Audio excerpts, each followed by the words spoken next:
Big dog.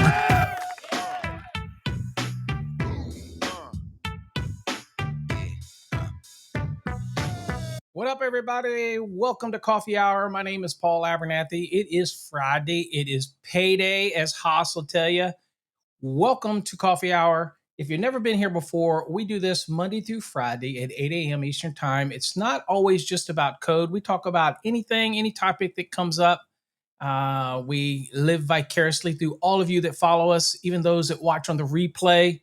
And we not always talk about code. It could be any topic that we want to talk about. It just so happens that right now we're in the middle of talking about the various types of wiring methods and digging through the code on the wiring methods. This week we've already talked about PVC. We've talked about EMT. Today we're going to talk about probably the third most popular conduit. It is Beatbox Friday. You might get a piece of that. I don't know. What's up, Michael? Glad to have you here. Manny, I see you. JPB, I see you. Corbin, I see you in here. Peter, Adam, I see all of you in here. Appreciate y'all joining. We'll go through some shout outs quickly. But again, let me know who you are, where you're from in the comments. We love having you here.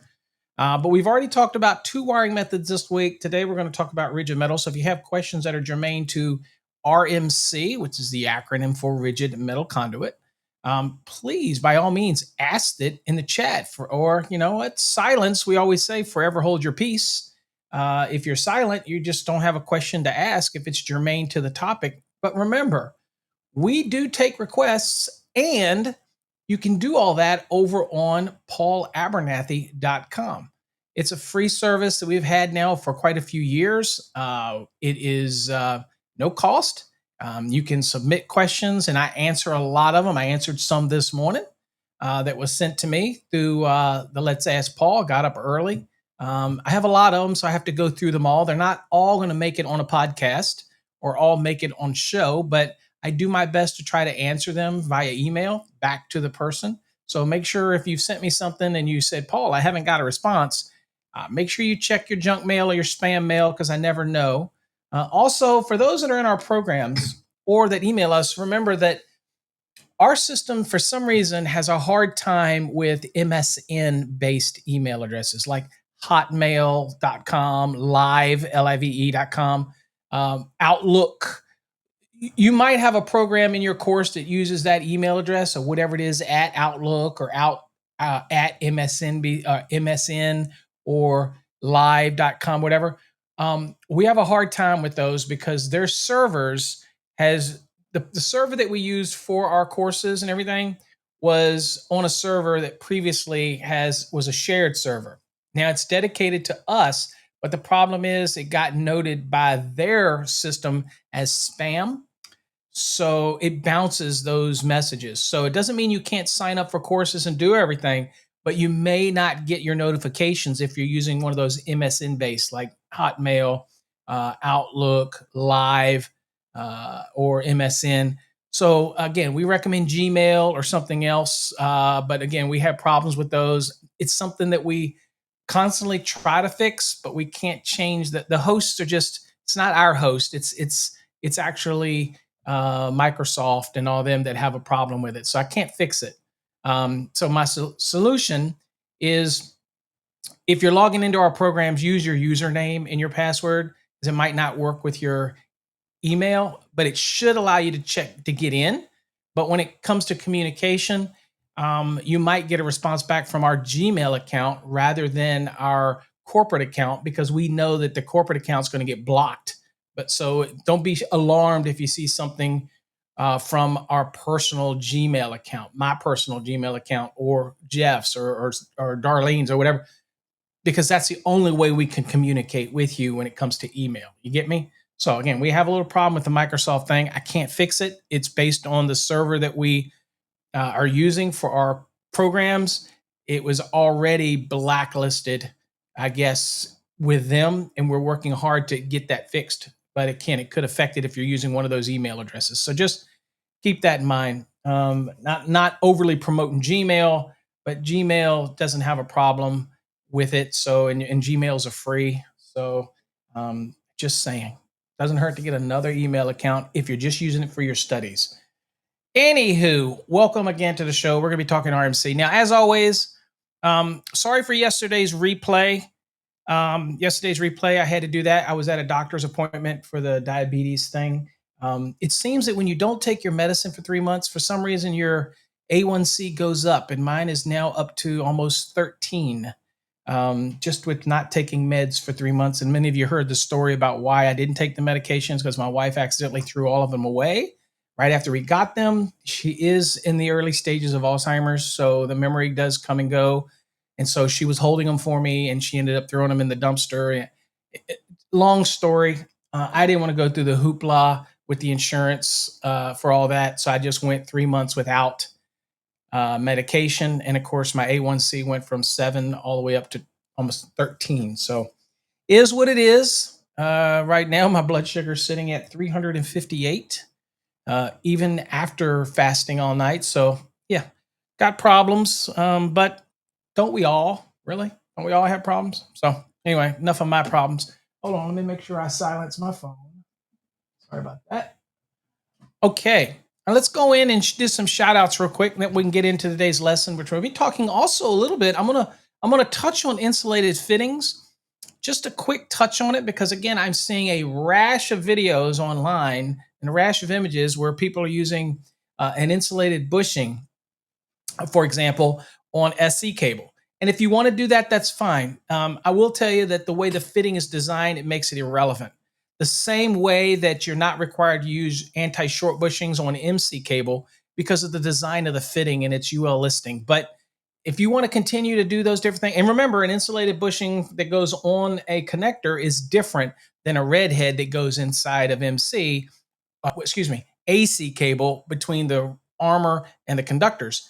Again, you can use them on MC, but not required. But anyway, different things. Okay, so just want to make that clear. So we'll be talking about that a little bit, clear the air when it comes to that. And I'll be glad when my new tripods come in so that it doesn't shake like that. That's crazy. All right, so shout outs this morning. What's up, Marlon? Glad to have you here. Go through these quickly. Manny, Beatbox Friday. Oh, yeah, there you go. Got you some beatbox there. What's up, Adam? Thank you. Again, talking 344 today. Absolutely. Let's see, skip my little announcements, because I was chatting with everybody. That's something I usually don't do at the beginning, is do my little chats. But I did. I was feeling, what I was typing away. What's up, Peter? Glad to have you here. Thank you, Adam. Let's spread the knowledge today. Learn a little bit about. We're going to learn a little bit about rigid. Again, if you got questions you want to ask, feel free to ask. If I know them, I'll answer them. If I don't, I'm not going to bullshit you. I'm just not going to. I'll tell you I don't know. Okay, that's what you get from me. The realness. What's up, Haas? Again, payday. That's what I'm talking about. What's up, Corbin? Hashtag wins going on. JPB. Hashtag wins. What's up, Michael? Glad to have you here, my friend. Let's see here. Good morning, Edgar. Glad to have you here. Alex, good morning. Happy Friday. Crypto's in the house. What's up, Crip in the house? Good morning. Glad to have you here, my friend. Robert's in the house from San Antonio. Good morning, Robert. Glad to have you here. Of course, I expected Paul to be here. Good morning, my friend. Glad to have you here, as always. Well, we got Michael from upstate New York. Welcome, Michael. Glad to have you here. Poppy's in the house. What's up, Poppy? Glad to have you here. Showing us how to do the win, being patriotic at the same time. What's up, Poppy? Glad to have you here, my friend.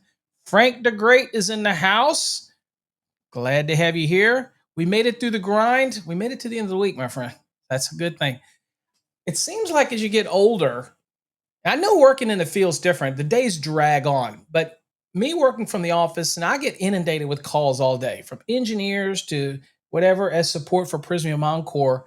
The reps, it just seems like I'm writing letters for almost every application where the inspectors go, well, I need a letter for this, a letter for that. Even though it's right there in black and white in the code, or it's right there in the standard, they still are going, well, I need a letter. Like, that makes a difference, right? Like a letter from me at the manufacturer is going to make that much of a difference. But it seems like I'm writing them freaking things every day. What's up? What's up, Poppy? Up, there you go. New Jersey. Woo, woo, woo, woo. Big dog. Let's see here. We got Angel. I'm doing good, my friend. Thank you for joining me over on the YouTube channel. Appreciate you. Thank you for coming. There's a red dog. Woo, woo, woo, woo. Red Big dog. What's up? Glad to have you here as always, my friend. Very loyal to the show. I appreciate it. I do. What's up, Angel, over on Facebook? Good morning. I am doing great. Every day I wake up is a blessing. So again, I cannot complain. There is absolutely not going to complain. I could sit here and complain about my health, but you know what? I do it to myself. So you can't blame anybody but yourself, right? I'm the one that eats the Twinkies. You know what I'm saying? I'm Twinkie boy. All right. Watch it. I'm just saying I like Twinkies. Don't be stop. Let's see here. Adam got up at 5 a.m. Big pint of coffee going. Glad to have you here, my friend.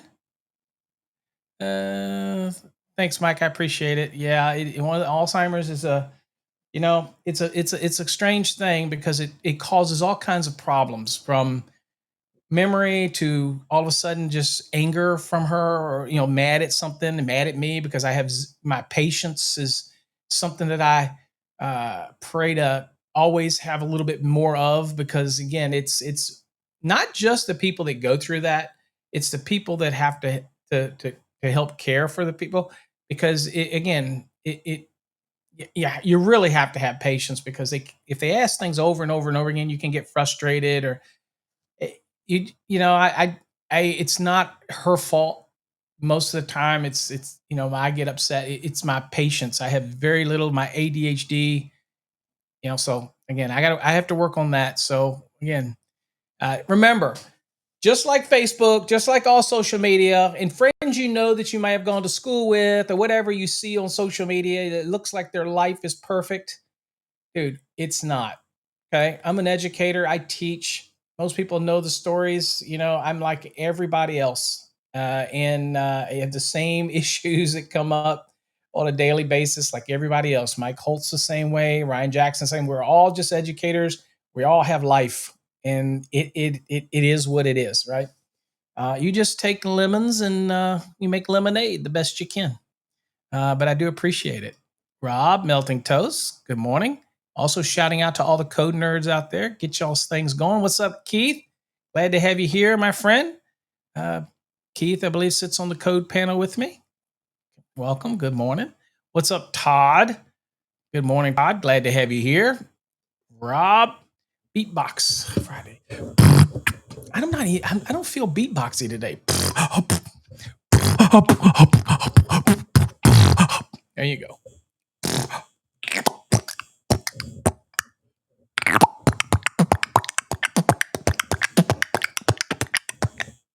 So that's all I got, man. Come on. It's a Friday, for goodness sake. What's up, Cray Cray? Glad to have you, Cray Cray, here from Nashville, Tennessee, as well. Any of you out there play guitar?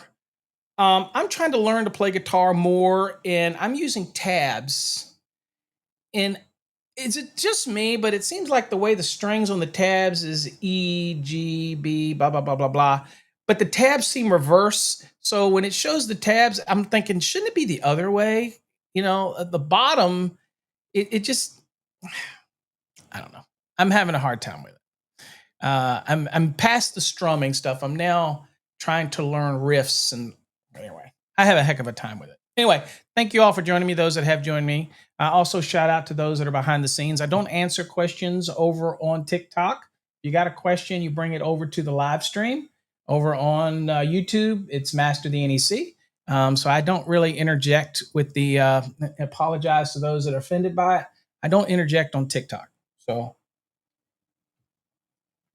it's just no way I can do it. First of all, I can't see the screen. And secondly, it would take me away from the show, and we ain't going to do that, right? Also, real quick, for those that have not visited yet, please check out fasttrackstube.com. That's our exclusive platform for videos. And you'll see videos there that you won't see anywhere else. So check that out. Okay. All right. Let's go to the lesson today. All right. So what first thing I want to talk about is insulated fittings. So this is 300.4, and we'll go look at that in the NEC if we need to. You'll see it's 300.4, and here's what it says. It says, where raceways contain 4 AWG or larger insulated circuit conductors, entering the cabinet, which is box enclosure or raceway entry, doesn't matter, says the conductors must be protected by an identified fitting that provides a smooth, rounded, insulated surface unless the conductors are separated from the fitting or raceway by other securely attached identified insulating material. All right, so this also applies if you have certain types of entry for example, hubs. If you're coming in through a hub, is what you see in this picture, and I'll zoom in on this so it's easier to see. You're coming in through a hub, okay? Not necessary to have any fitting, bushing, okay? That type of thing, okay? So just keep, that type of thing. Like, okay, not required to come in through that, okay? Here you see 6-gauge conductors. Oh, let me zoom out a little bit. 6-gauge doesn't apply unless, of course, the wiring method demands it anyway. And we'll look at that in a second because we are going to look at rigid. And y'all remember what it said over when we looked at PVC that required the bushings regardless of size, unless the fitting was designed to make it not necessary, rounded edges or that type of thing. Okay, so you saw that. So this rule right here, 300.4, a lot of people confuse this one. Let me get back here real quick. A lot of people confuse this because I see them seeing SE cable coming into an enclosure and they put the bushing on it, okay? The insulated bushing, and they think that it's required. It is not required because 300.4G specifically talks about raceways and rigid, SE cables itself are not raceways. They're wiring methods, but they are not raceways, okay? So understanding the definition of what a raceway is critical because you have EMT, which is a tubing. We talked about that a couple days ago. That is a raceway, okay? All right. But it is a tubing type. It's not a conduit. It's a tubing. So it's basically extruded and then curled and then welded and to create a tubing. So you have a long strip and it runs through a former and it turns it and it brings it and welds it. So you have this continuous. Okay. So again, different than a conduit. Okay. Where you have PVC, obviously the C is a conduit. It's formed that way. And then of course you have what we're going to talk about today, RMC, which is a conduit. All of which are raceways, but MC cable is not a raceway. It's a cable. AC, it's a cable. SE is a cable, not requiring you to put those bushings on there, insulated bushings that we're talking about in 300.4G. Okay. Now, could your specific article, like when we were dealing with 352, could that require a bushing? Yes. Okay. But don't confuse that with 300.4G because that is only when we're bringing conductors in through a raceway and the conductors are 4-gauge and larger, and insulated, okay? Has nothing to do with the bare. It has to do if the conductors are insulated coming through there, that's going to require it to have that insulated fitting, okay? Now, that is 300.4G of the NEC. Then it says conduit bushings constructed completely of insulating materials shall not be used to secure a fitting or raceway, 300.4G, okay? All right, so let's see here. Let's go to 300.4 because I'm already kind of have it geared up. So let's go there real quick so we can just put some eyes on it. What's up, Christopher? I see you here. All right, so protection, okay? All right, so that's A, that's B, and that's C, that's D, parallel with framing members. Y'all all familiar with that. And E, F, G, fitting. Okay. So where I get a lot of confusion for people is that they think this fitting is required for SE. And they'll say, well, you know what? It's worth it for me to protect it. If you want to do it, that's fine. I see it all the time. I get it. But it's very clear that it says right here, we're raceways. And I'm going to tell you, an MC cable is not a raceway. Go look up the definition of raceways. Go look at the different wiring methods when it talks about being a raceway. MC is a cable assembly. Okay. SE is a cable assembly. Does not require these insulated bushing. Okay. Or this insulated fitting. All right, so containing 4 and larger. Okay, and here's an important part right here. This part right here was added for clarity in the 2023 edition of the NEC. What's up, Jonathan? Glad to have you here, my friend. I've seen videos online lately of these bushings that they may alter these bushings, but that they are actually what's called split bushings, which come and they pull apart. I think Bridgeport makes them. Other manufacturers probably make them. I think of them as goof bushings. Okay, means that you pull the conductors in there and you forgot to put these on. Well, you have to remember, as an inspector now, I'm going to ask questions. What's up, Sven? Glad to have you here. If I come and see this kind of a split bushing on there, I'm going to assume that you pull the conductors in there without putting the bushing or the insulated fitting on first. If I've got 4 gauge and larger conductors in there, I'm expected. So that could have an issue. I mean, you might be able to talk your way out of it. You might say, nah, I just use these. That was on there. It was on there, Mr. Inspector. This is all I had is a split one. So I just figured, why not use them? Well, they cost probably 3 or 4 times more than a regular old plastic bushing, a fitting that would go on there. But that's up to you. I mean, you got to work your way through that conversation. But if you look at the NEC, a significant change that I think is demanding that in these situations where you're dealing with raceways and 4 gauge and larger insulated conductors, prior to pulling them inside of the raceway, okay? And here's what's different about the article.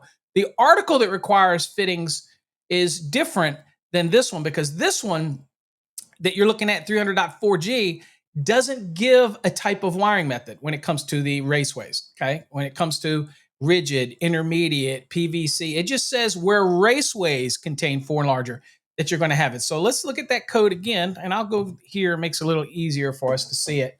All right, here it says where raceways, non-specific, okay, non-specific so far, contains 4 and larger insulated circuit conductors, and these conductors enter a cabinet box enclosure or a raceway prior to installation of conductors. Very important. So it makes the slip-on ones, the split ones that you put on after the fact, if you're dealing with 4 and larger, actually probably a violation, and you're going to have to. What's up, Pedro? You're going to have to talk with have a conversation with the inspector. Otherwise, these fittings need to be on there prior to pulling the conductors in there, and that makes sense, right? Because I can tell you, as a wiring cable guy, I can tell you what I see when people do an installation and they don't have these insulated fittings on, and they're pulling conductors in there, and they don't have the right angle, they don't set up their pull properly, and it literally, the edge of that fitting, what's up, Dwayne? That fitting literally starts scraping off any nylon or digging into the thermoplastic or thermoset material. That causes a problem, because when you start losing that insulating material, you end up calling us and say, if it cuts into it, you go, well, what can I do to fix it? If it cuts it all the way down to the copper or aluminum and removes that insulation, the manufacturer is not going to give you a solution to fix it. You know, you can fix it on your own. You can tape it, whatever you want. But from a manufacturer's perspective, once the insulation is gone, the only companies that can put insulation on a conductor is the manufacturer. So what you do in the field is totally up to you. So don't reach out to the manufacturer and say, do you have a solution? I cut this insulation all off and now it's down to the conductor. We're not going to tell you, at least I'm not going to tell you with Prismium and non-cool wire, I'm not going to tell you just wrap tape on it, because I don't think tape is equivalent, okay, to the insulation that you've removed. If you had to use the bushing, you wouldn't have that issue, okay? So that's where I see that majority of the time. So just keep that in mind. What's up, Jason? Glad to have you here. CMECP in the house. I didn't see David this morning. He's busy. Man's busy, but Jason's in the house. All right, so that's what we got there. Now, interesting about that, here you see this all tanned out. It just says that it has to be prior to installing the conductors. You have to have that insulated fitting on there, okay? It says the conductors shall be protected in accordance by any of the following, okay? So it says I got to have, when these are size conductors going in, prior to the installation, I got to have either an identified fitting providing a smooth, rounded insulating surface, probably just a plastic screw-on bushing, probably fine.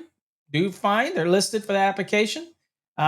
Next, it says a listed metal fitting that has a smooth rounded edge. That's those metal bushings that have the plastic insert in them that's kind of rounded as it comes out of the fitting. That's okay too. You might be using that fitting with a bonding lug as well. So you might be doing double duty. Might be using it as a bonding bushing, but it also has the smooth edge inside of it. I see a lot of those. That's fine. Meets this. Not a problem. Next, it says separation from the fitting or raceway using identified insulating material that is securely fastened in place. It may be some type of insert or whatnot that allows for the smooth edge over the fitting. That might be some, if it's identified for that application, that's fine. And of course, threaded hubs or bosses that are integral part of the cabinet box.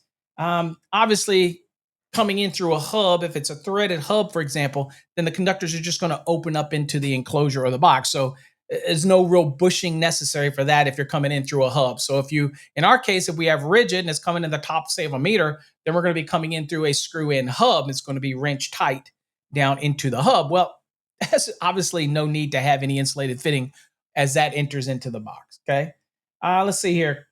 Conduit bushings constructed wholly of insulated material shall not be used to secure the fitting or raceway. That makes common sense. That means that you can't take the insulated fitting and use that as a mechanical means to hold the fitting in place. Let's say it's an EMT coming in or something else coming in. You know, you can't use, and you have a connector. You're not going to use the insulated fitting for that securement. You know what I'm saying? I'm just saying. That's all it's saying for that now. Now, also it says the insulating fitting or insulating material could be a sleeve. It could be like a bell sleeve that's fitted into it, that type of thing. It says that shall have a temperature rating not less than the insulated rating of the installed conductor. So again, one of the things to be aware of, if it's a 90-degree rated insulated conductor, then we have to make sure that that insulating fitting or that insert sleeve or that bell that has equally rating of the conductor's insulation, which means 90. And I think most of the manufacturers probably know this by now, right? So most of the products I would say that they make are going to fall in line. So this is not going to be something that you have to burn brain cells over. I think that it's probably, unless you're buying something from China, and who knows what's on that, then it probably is not going to be an issue for you to worry about. What's up, David? Good morning. You heard your name mentioned, busy reviewing a charter school. Okay, just wanted to shout out. I didn't know if I saw you in there, so wanted to shout out. All right, so anyway, so if you look down here at if you look at link will give you a bunch of information, and basically it's talking about what we just said. All right, now here you see whether provided separately or as part of the fitting, listed insulated bushings are colored brown, black or brown to indicate their temperature rating of 150 degrees C, and any other color to indicate ratings of 90 degrees C unless specifically marked with a higher temperature. So if you see black or brown, then you know it's 150. Well, the conductor's insulation is rated 90, you're good to go. Okay, so get used to that, right? Any other color typically is going to be 90 because typically that's what we're going to get with our wire anyway. Most of our wire, we're going to be limited to using it for 75 or 60. Probably because of 110.14c in our application, unless all the lugs and everything's rated 90. But since it is rated 90-degree insulation because of this statement, probably all of them you're going to see, other than the black or brown, are going to be rated 90, but that black or brown could be 150 degrees C. Make sure you check with the manufacturer if you're not sure. Last thing you want is to get all this stuff in and get it all done and have somebody come and say, oh, hey, we got a problem. You got to take all these conductors loose or take these splices loose or take terminations loose because you need to have a bushing on there. And you also run into the argument of whether or not, again, putting this bushing on there, you had it in there prior to putting in the conductors. That's what you're supposed to do, okay? Incidentally, in this picture, you see this right here happens to be one that's also a bonding bushing, but it has you can't really tell, but it has a insert that's rounded in it, plastic insert around the edge, and that's what's meeting the edge requirement on that, so it's no sharp edges on this. This just happens to be one way of doing it, okay? There you go. All right, so anyway, that's always, remember, good information. If you have link, it's like the handbook. I highly recommend Link. I'm not promoting it because I get something from NFPA. Everybody knows my relationship with NFPA and other associations. I sometimes rub people the wrong way. That's okay. I'm not here to please everybody. But in that scenario, Link is amazing because it gives you up to 4 editions of the NEC. Of course, you can access all of them free by going on NFPA's website. I don't know if you knew that or not. You can look at all of the past, not all, some of them aren't available, but mostly, I would say 80% of all of the older editions are available for you to look at for free online. But to have the last 4 editions in your pocket on an app, if you're an inspector or something like that, or you're a contractor in the field and you want to have access to it, because you never know. Maybe you're doing a job where the permit was pulled earlier under a different cycle and now you're working under another cycle. You get in an argument with an inspector, you go back and show that this permit was approved under, let's say, the 2020, and he's thinking 2023, the permit's 2020, and then you can go in and show him what the code was under 2020 if it's different than what it would be under 2023. And maybe you settle that discussion right there on the job site and you can keep going forward. So I'm a big proponent of Link. I have it, and you can use it on desktop, phone, anywhere. Okay, again, not a commercial for Link, but it is, I think it's an invaluable resource. Okay, all right, let's get back to the lesson. All right, so let's see here. So here as an example, you see some 4 gauge coming in through here. And remember, it's raceway. It's not specific to anything. Okay. All right. Now, talking about rigid, let me go on and get where we're talking rigid. Couple things I'll talk about.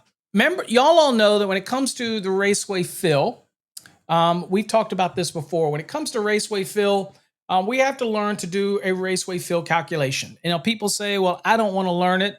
I don't need to learn it. I've had people send me comments and say that, Paul, why do you teach raceway fill? It's never on an exam.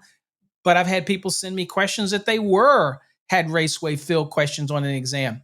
Other people say, well, why don't you just go to Informative Annex C? One, the Informative Annex are not enforceable, but it's based on solid foundation calculations. So could I go to Informative Annex C and see how many conductors I could put, let's say, in a rigid metal conduit or an EMT or a PVC schedule 40 or schedule 80? Yes, I could do that. But that's only going to tell me the number of conductors that I can put in that raceway and not exceed the 40% fill based on, one, all the conductors are the same size. Not practical in the real world, because I know that I'm probably going to have an equipment ground that's smaller or a neutral that's smaller than my ungrounded hot conductors. So it means you got to know how to do a calculation. However, the reason that we can use Informative Annex C effectively is, without doing that, is if I have a situation where, let's say I have a raceway and it says that I can have 4 1/0s in there. I'm just throwing it out there, 4 1/0s. But when I look at my installation, I only got 3 1/0s, and then I have one that may be a 1 gauge. And you're thinking, am I going to do raceway fill calc? The answer to that is no, because I could go to Informative Annex C, and if it says that I could have 4 1/0s in there, but I only have 3 and then a 1 in there, then I know that I'm okay. So there, you can use the Informative Annex that way, just as a quick check to make sure you're okay, that type of thing. So that's perfectly acceptable. Just remember that the Annex is only for raceway fill.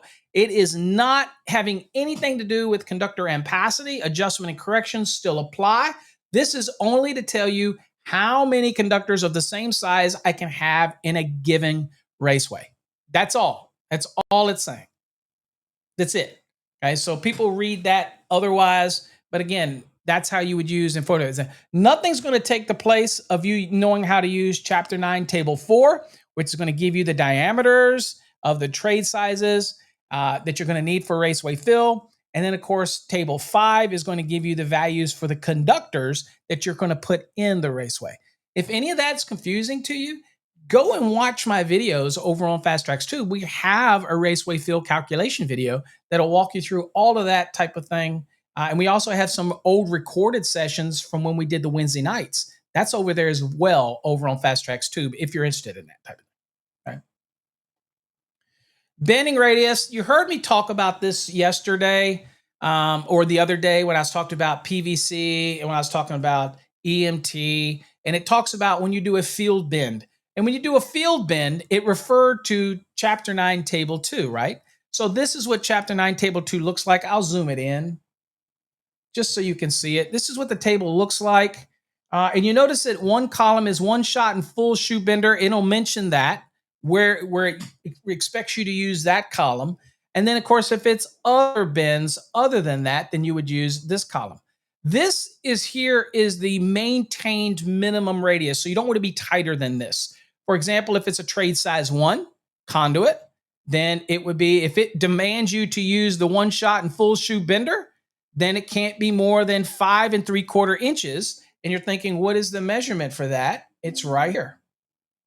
Okay, from the start of the bend. Oops, hold on. See if I can get, there you go. From the start of the bend, so this is the horizontal, this is the vertical. From the start of the bend to here, this is your radius. Okay, so the radius from here to here cannot be more than, in this case, if it's trade size 1, be 5 3/4. Okay, so this radius.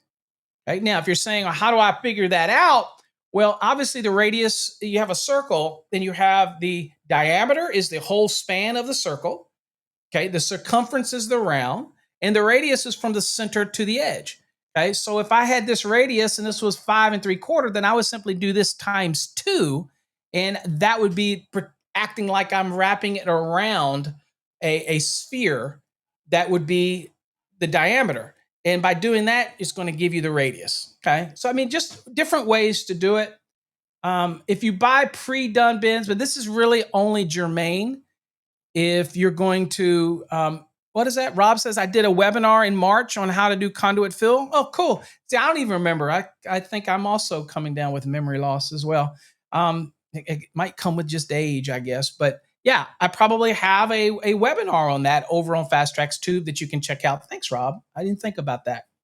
So anyway, these are fundamental things that even though you may think you know how to do them, it's always good to constantly be feeding the brain and watching these videos because you never know what you get out of them.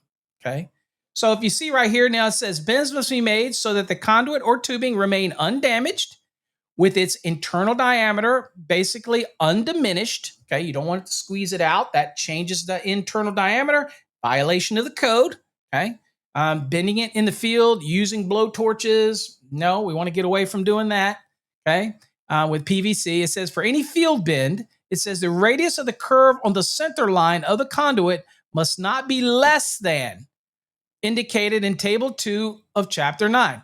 If you're buying things that are benders, they're designed not to damage it. If you're using heat boxes and you're bending them in the field, these are things that you just have to be careful about. Okay, if you're just bending a normal 90, that's fine. But if you're bending some kind of awkward bend, then you could run into a problem if you're using a heat box, let's say on PVC or something like that. Okay, just be aware of that. Raceways permitted. Okay, so this is important. This is something to lock in your memory if you're going to be making field bends. It says raceways permitted to use the one shot and full shoe bender column. This column is IMC, RMC, and EMT. Okay. This other column is for what? Bending radius of certain other raceways must not be less than shown in this column. Okay. And that is FMC, LFMC, PVC, LFNC, and ENT. So all of those follow this column. And then the EMT, RMC, and IMC follow this column. And of course, you'll also get that as you read it when it sends you to Chapter 9, Table 2. It'll tell you to treat it as the other bends or to treat it as a one shoe or a full shoe bender, that type of thing. Makes sense? And typically, these full shots and full shoe benders are going to be the benders that you do with your hand. You're going to bend it yourself, or you have a hydraulic that has a boot or a shoe that the raceway fits into, and it kind of goes around it. Pretty much when you use those, it's going to take care of itself. No brain surgery there. The other ones like PVC, LFMC, and all that kind of stuff, ENT, those are things that are flexible that you're going to be bending in the field. So again, you have some maintained minimum bending that is required. So get used to Chapter 9, Table 2 and how you utilize it. All right, rigid metal conduit, RMC, is a threadable raceway of circular cross-sectional design for the physical protection And routing of conductors and cables. Yes, you can have cables in a conduit. People still have to remember about raceway fill. If it's from box to box and it's a complete run, then you still got the requirements in Chapter 9, Table 1, Note 9, for example, for filling that raceway. And a cable is treated as one conductor. If you have two cables in there, you got two conductors. If you have three cables in there, you have more than two. Still have your percentage fills, even if you want to put cables in a raceway, but nothing prohibits you unless the specific article for that type of wire method says not to put a cable inside of a raceway. Non-metallic sheet cable, perfectly fine in a raceway, not an issue. Still have to, if it's there for physical protection and that's it, then you don't have to worry about raceway fill. That's Chapter 9, Table 1, Note 2. But if it's going to be completed each end, like from a box to a box or from a cabinet to a box, that's a complete run. Now you have to do raceway fill. And you're going to be, if it's one cable in there, then you're going to be 53%. But you got to know how to do that calculation. And we covered that in the video as well when it talks about how to do flat NM cable, because it seems like all of us manufacturers now are making 14 threes, 12 threes in the flat version, and we're getting away from the round version. And again, I don't know what started that trend, but that seems to be what's going on. So you still have your 14 twos, your 12 twos that are the considered elliptical that can go in raceways. But you can put tray cable in raceways. It specifically permits that application. So again, important to know how to do raceway fill anyway. All right. Anyway, so and you can use it as an equipment grounded conductor. Obviously, 250.118 says that RMC, made up French type, and associated couplings and fittings. All of them have to be listed in .6 of those specific articles. If that's the case, then it can make up an effective ground fault current path. Now, do most engineers specify a wire type equipment ground in there? Yeah, most do. And as a wire and cable guy, I appreciate it. But at the end of the day, could you use the RMC? Yes. Again, you have to worry about the integrity, but it's a little more than set screws, for example, with the EMT, which somebody could not tighten down the set screws. In a fault condition, it's probably going to weld anyway. But in reality, that's an improper installation. Whereas when it comes to rigid, you have everything threaded in wrench tight. So you're tightening everything up. So it does create a low impedance effective ground fault current path. So you can do that. 251.18 list rigid metal conduit is an effective ground fault current path. Okay. Obviously, I tell people all the time that when you're constructing that, if somebody interposes, and that means put something in the span that's non-metallic or something that does not qualify, then you got to be careful. One of the things I tell people all the time, and I get this in a design scenario, is that they're doing things like with parking garages or parking decks or something that has an expansion joint, and they change over to FMC or something for that expansion joint. And they forget if they were using the rigid metal conduit as an effective ground fault current path, and now they come to a flexible connection or something that's designed to move, and it doesn't have any bond across it, because you can buy these expansion joints that do have a bonding strip across them to make it act as just one.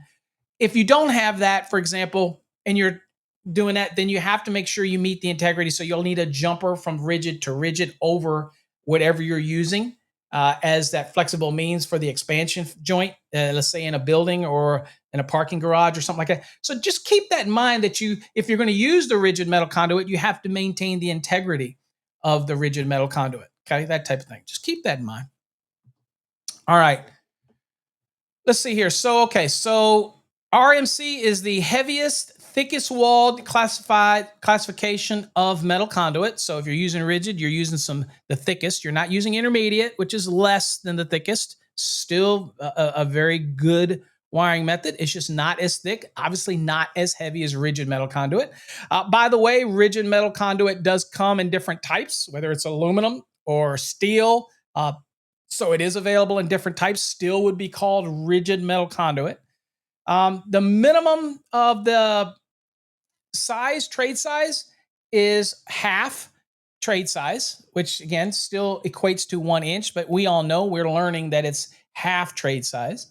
And then the maximum approved size is 6 inch or 6 trade size. All that found in 344.20 is going to tell you the minimum maximum. Now, probably shouldn't be an issue that you have to worry about, because if you're going to buy it from a supply house, They're not going to make it except in half and six. So why do I need to know the sizes? Well, I guess because you could have some rogue stuff coming in somewhere. And it could be larger than six. I can't imagine that, but could be, and that type of thing. And again, we have to know as far as the sizes per the NEC. I think the manufacturers do a great job of taking care of that anyway, so we don't have to worry. RMC shall be permitted as an equipment grounded conductor, as you see in 344.60. So people want to know, other than 250.118, where it specifically mentions rigid metal conduit, also within the specific article 344 at the dot 60, which is pretty common with most of these metal wiring methods, it'll be dot 60 when it comes to if it qualifies as an equipment ground. Here in 344.60, it explicitly says that it can be used as an equipment ground. So that jives with what we talk about in 251.18 as well. So it's all good. And it's perfectly fine. Again, as long as you make everything up right, you shouldn't have no issues, that type of thing. Intermediate's essentially the same way. But what we're going to do is we're going to go on and shift to the code real quick and talk. And if you have any questions, please feel free to state them. But real quick, we're going to cover all of the rules real quick for rigid quickly, unless somebody has any specific question otherwise. So here it is at Article 344. The scope is that 344 covers the use, the installation, and the construction specifications. So that tells us it's a three-part layout. So we have our general information, which is our use application. Then we have installation requirements that fall under Part 2. And then we have some construction requirements, specifications in Part 3. Remember that Part 3 is going to pretty much be taken care of by the manufacturer. Okay, they're going to make sure that obviously the standard for this is going to jive with what's in Part 3. Otherwise, it doesn't matter what a manufacturer makes. If it's not going to be NEC compliant, then you can't use it, right? So if your state adopts the NEC, it's a minimum safety standard. It really doesn't matter, how the manufacturer constructs it. If it can't be used because the NEC prohibits it, then it's kind of pointless, right? And no manufacturer wants to spend that extra money to make something that ain't nobody going to use, right? Makes sense. Okay, so here's your first one, 344.6 listing. Again, the dot 6, you'll see that that's coming about here in most all of your articles where listing is requirement. Again, boxes, 314, not necessarily every box has to be listed. Ones that will be using for specific applications, say wet location applications, hazardous location applications, floor boxes, all that stuff. There is a specific listing for that, but a general box might not require any listing at all. Okay, as long as it meets the construction requirements of the box. Same thing with a wireway, for example. Wireways, I could go down to a sheet metal shop and have them make me a wireway as long as it met the construction requirements, or I can just buy them off the shelf. Okay, they're not required to be listed. So again, there's certain things that when the listing's required, you have to meet it. Some things are not required to be listed, but they may be identified for a specific application, and that's okay too, because it is identified, even though it may not be listed, it's identified for use in a specific application. When it comes to wiring and cables and wiring methods, they all have to be listed. Means, for example, we have to do some evaluation, like MC cable is UL 1569, non-metallic sheet cable is UL 719. We have to meet these rules. The wire, THHN is UL 83. The thermoplastic XHH, thermal set XHHW-2. Lose my TikTokers. The XHHW-2, RHH, RHW-2, USC-2, PVC, PV wire, all of that has to meet UL 44. So there's other standards. It's all listing, okay? But all the wiring methods have to be listed, okay? Tray cable also be listed, those types of things. Anyway, so here's your listing. It says RMC, factory elbows and couplings and associated fittings that you would use shall be listed. That also would include associated fitting, would also be a transition fitting. So if I'm going from one wire method to another wire method, that transition fitting has to be evaluated. If it's going to be used with RMC, it's got to be usable with RMC, but it also needs to be usable and listed for the use of whatever it transitions to. This is where people typically will use a rigid, screw on a coupling, and then screw on another fitting to change over to something. The coupling is not a transition fitting. It may work. It may seem like they fit together. And there's a lot of things in the code that seems like it works and you can get by. But reality is it doesn't make it compliant.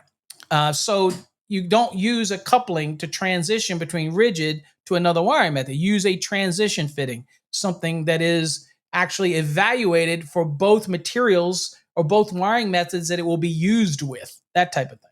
Okay. So that's an example of when you would run into something like that. Uses permitted. Okay. And remember, dot 10 and dot 12 for most of the wiring methods are going to be dot 10 uses permitted, and then dot 12 explicit not permitted. Okay. So rigid, atmospheric conditions and occupancies, galvanized steel, stainless steel, and the red brass RMC. You heard me talk about that earlier. It can be in steel, it can be in aluminum, it could be stainless steel, right? It could be in red brass, used a lot around swimming pool applications in 680, all those type of things. But here, what it says galvanized steel, stainless steel, and red brass shall be permitted under all atmospheric conditions and occupancies. Okay, so I can use this if it's corrosive. I can use this in the earth. Again, all atmospheric conditions and occupancies. We're okay to use it. So a very broad use for galvanized steel, stainless steel, and red brass. Probably don't see red brass in anything other than pool applications.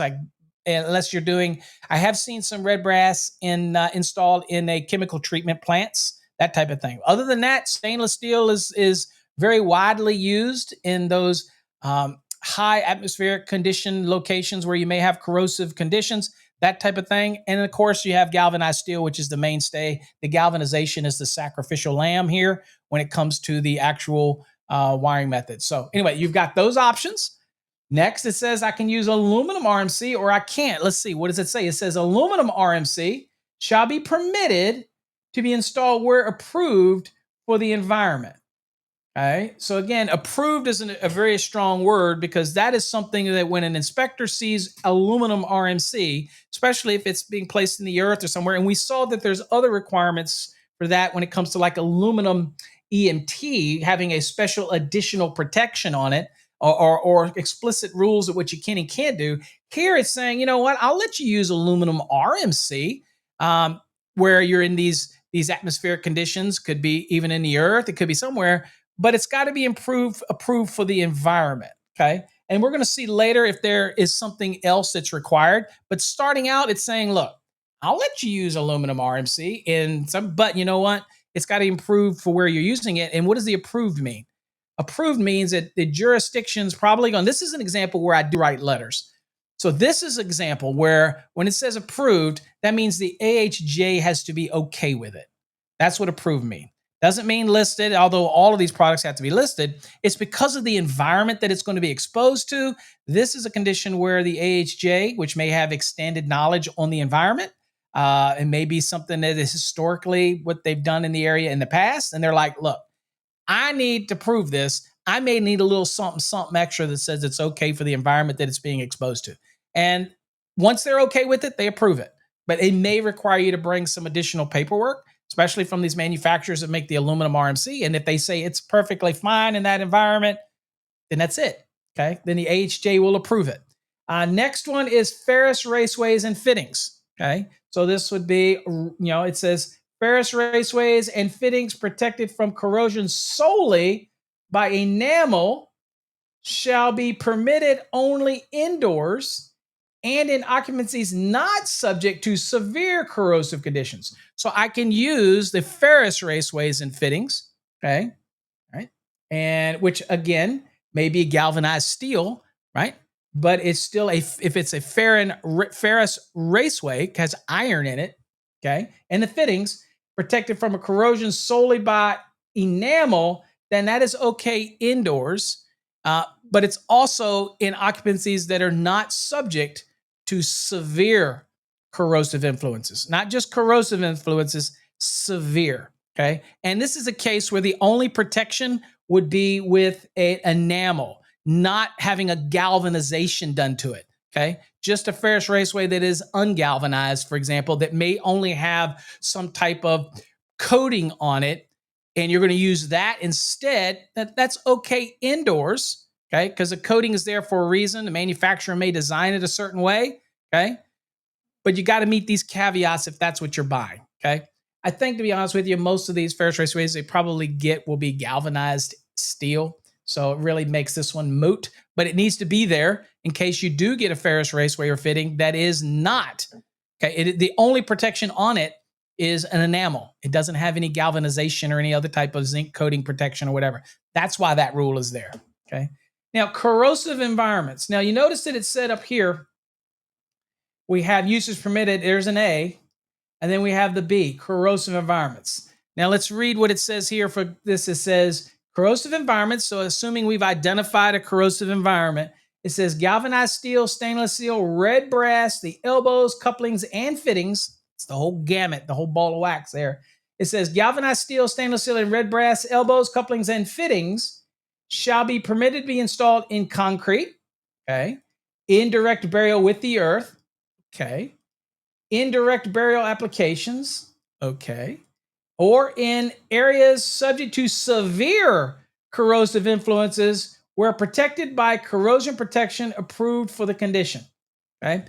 Most of the manufacturers, what's up, Tara? Glad to have you here. David A., I see you in the house. So most of the time, you're going to reach out to your manufacturer. I'll give you a great website where it has a lot of this information, and that would be going over to a Steel Tube Institute. So Google Steel Tube Institute, and you're going to see a lot of information about tubing, conduits, raceway, metal, all that good stuff over there. In fact, Ryan Jackson is a consultant for them, as Joe Andre. Used to be a gentleman named Dick Lloyd or Richard Lloyd, great guy, passed away a couple years ago, wonderful guy. He was their representative. Talk about a wealth of knowledge. So Ryan Jackson is a wealth of knowledge as he represents the Steel Tube Institute on the code panels, as well as Joe Andre. Joe Andre was a former NEMA rep like me. We worked together. Great guy as well. And they are very much about raceways and tubings and metal and all that kind of stuff. So great resource. But again, make sure you check out Steel Tube Institute. Just Google it. You'll find it. They have a FAQ section. You will be surprised what you learn. In this scenario right here, most of this, like galvanized steel, they will tell you that the protection is already applied to it. That is the galvanization, that is the zinc. Okay, so they'll automatically say that. Okay. Now, if it is a severe corrosive environment, then they may say it needs an extra Andre is still there, David, because he was at the last code panel I was at, and he was representing Steel Tube at code panel 5. He was still there. So as far as I know, Joe's still around. He hasn't fully retired yet.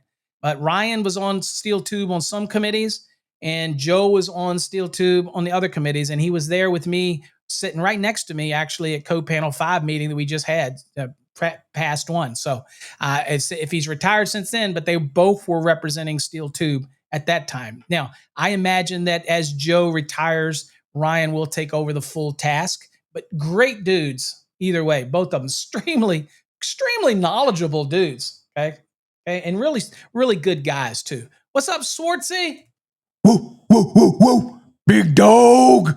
So remember, folks, in this one is this, okay? So these environments, you don't have to seek permission to use galvanized steel, stainless steel, or red brass. Put it right in the earth, right in concrete. All of those are direct burial in the earth, are fine. But it says or they can be used in areas subject to severe corrosive influences where protected by corrosion protection approved for the condition. That is the only step that you need to double check with the manufacturer and make sure that the condition that you're going to be putting it in, if it's a severe corrosive condition, make sure, and it's just one simple call, that you make sure that the galvanized steel, for example, which can be directly put in the earth, can be put in concrete, that is a severe condition. Is it that's a corrosive condition. If it's a severe corrosive condition, is that galvanized enough? Or do you require additional coating or wrapping or something like that at a transition as it comes out of the earth? That's why you have to rely on the manufacturers. That's why Steel Tubing Institutes are great. Okay?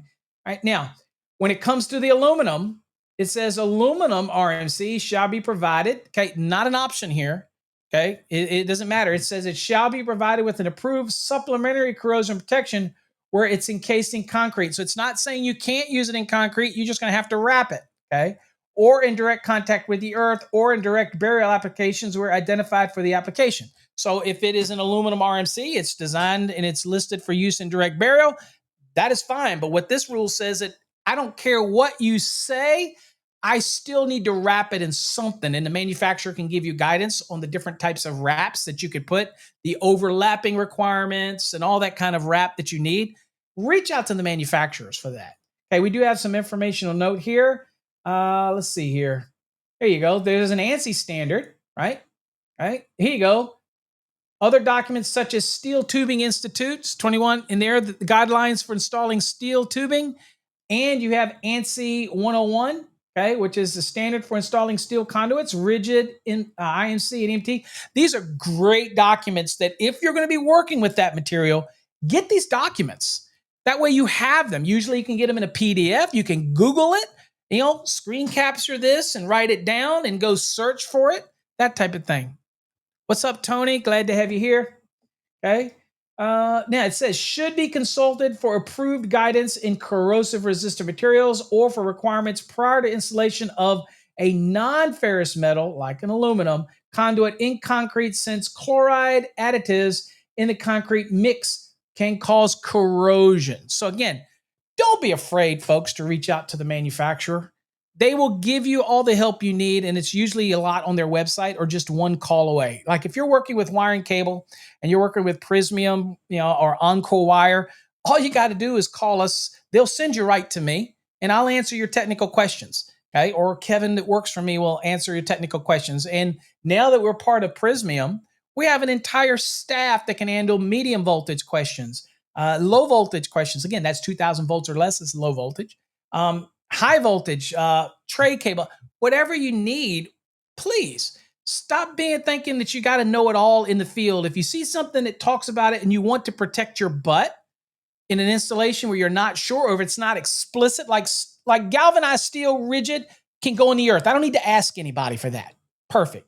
However, if it's a severe corrosive environment and I need something extra, then I want to reach out and get the blessing from the manufacturer because they're the ones that know. I think people have too much pride today that they don't want to, or there's such a hurry that they don't want to take the time to ask that type of thing. And if you're a manufacturer out there, I implore you, your top priority in your customer service, your top priority in your codes and standards is to get these technicians, these skilled tradesmen, answers as quick as possible and accurate as possible.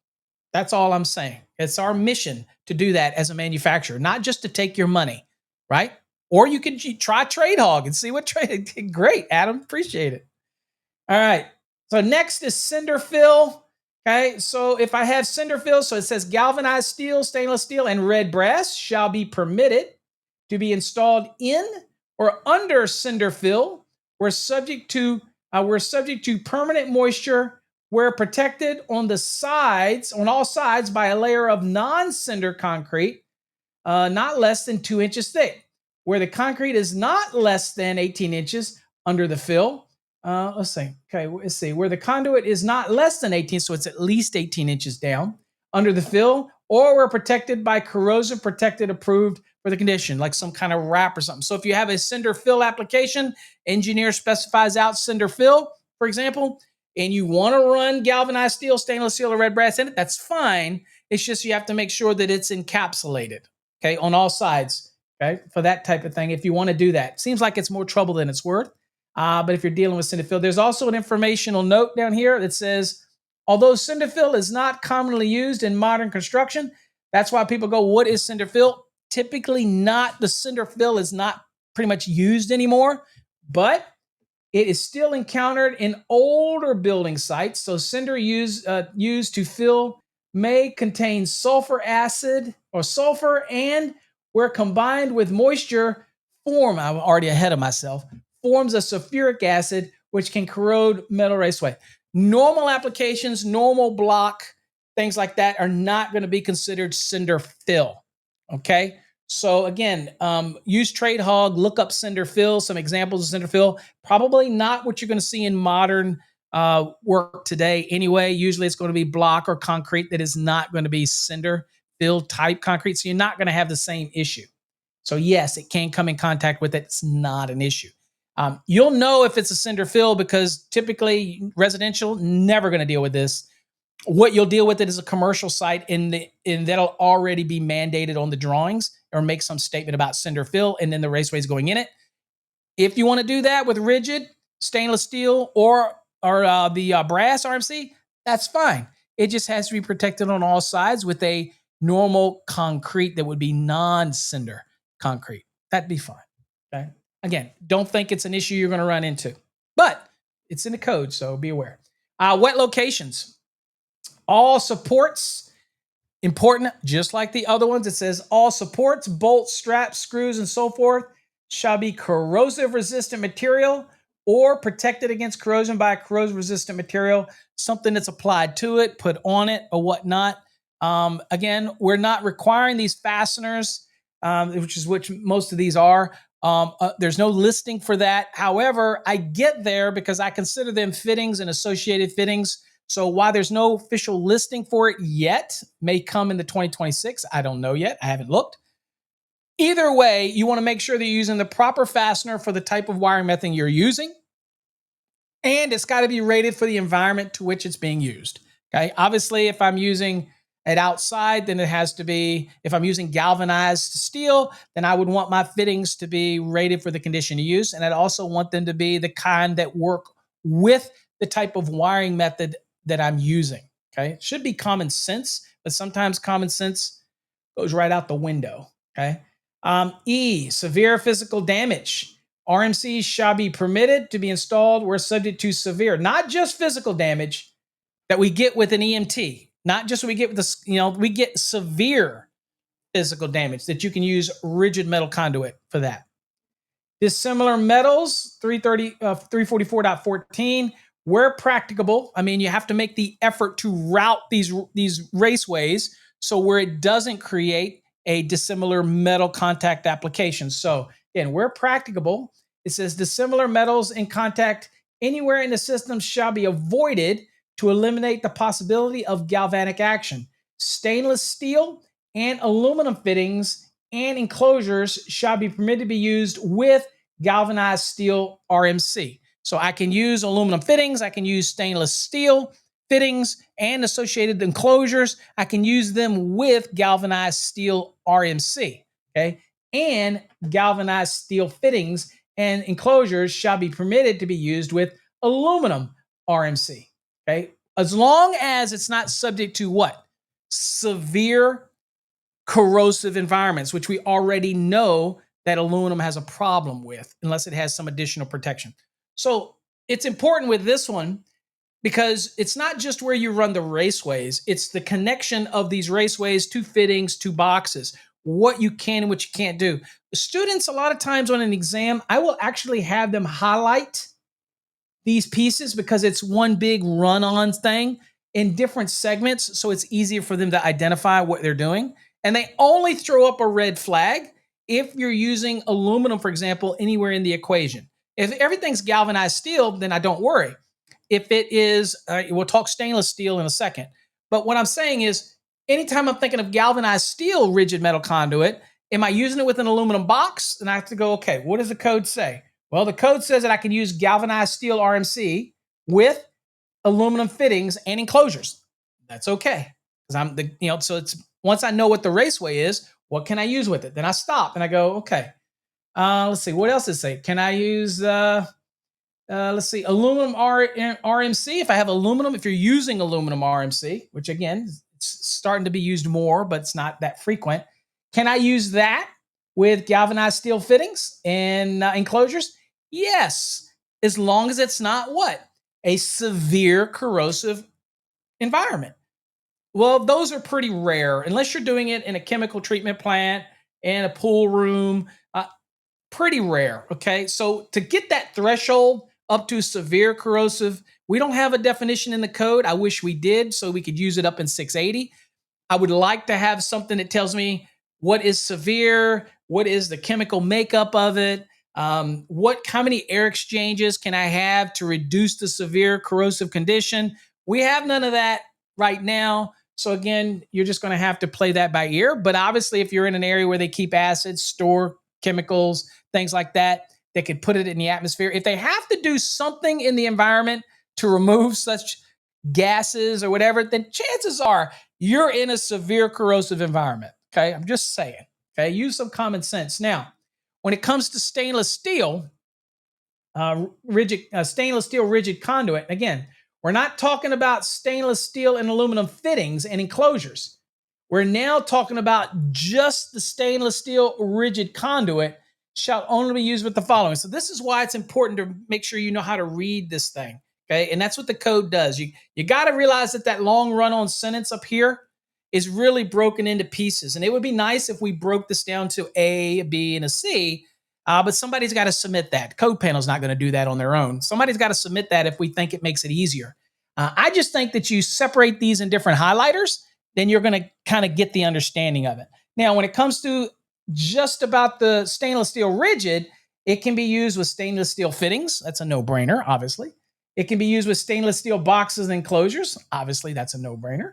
It says it can be used with, shall be used with the following steel, whether it's galvanized, painted, or powder, or PVC coated, and so forth, boxes and enclosures, when again, not subject to severe influences. So it's saying, look, I can use this rigid stainless steel. I can use this with galvanized boxes, steel boxes, which is probably the predominant box you're going to get. I can use this with painted boxes. I can use this with enamel coated boxes that might be steel underneath, right? I can do that with all of those, provided I'm not installing this in a severe corrosive influence location. Anywhere else, not a problem. Stainless steel, a rigid metal conduit, I can put it and cook it to a regular galvanized steel box. Perfectly fine, as long as, again, it's not a severe corrosive influence. So this is not as complicated as people tend to lose it. You just got to take your time and work through it. On an exam, this is low-hanging fruit kind of stuff that plays into the fact that there's a lot of requirements packed into one sentence, and you have to be able to dissect it out. So that's why I talk about highlighting it out. All right, lastly, it's basically stainless steel rigid can be used with stainless steel, obviously a no-brainer. Non-metallic, no-brainer as well. Just remember, if that non-metallic breaks up an effective ground fault current path, be careful in any of that type of scenario. And then, or other approved accessories. Now, there's some informational note here. Notice it says, again, I love these. This is not an informational note. I apologize. This is commentary from NFPA. It's in link, and it should be in your handbook as well. And I like it.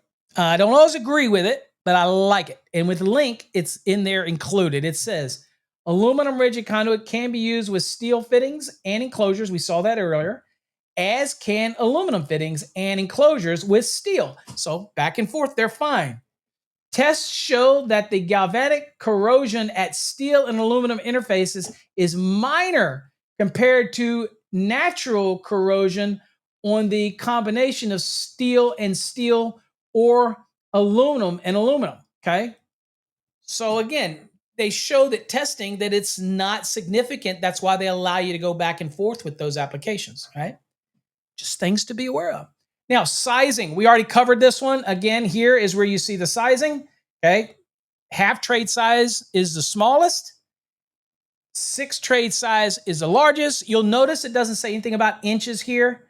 It says trade size. We're familiar with calling it half inch. That's okay. But if you want to blow the minds of your people you work with and they keep saying, bring me some 3-inch, you can look at them and keep going, you mean trade size? No, I need some 3-inch. You mean trade size 3? Boy, you really piss them off. You know what I'm saying? All right. Number of conductors. Raceway fill. Somebody asked us, how do we get to use the Chapter 9? How do we get there? Right here.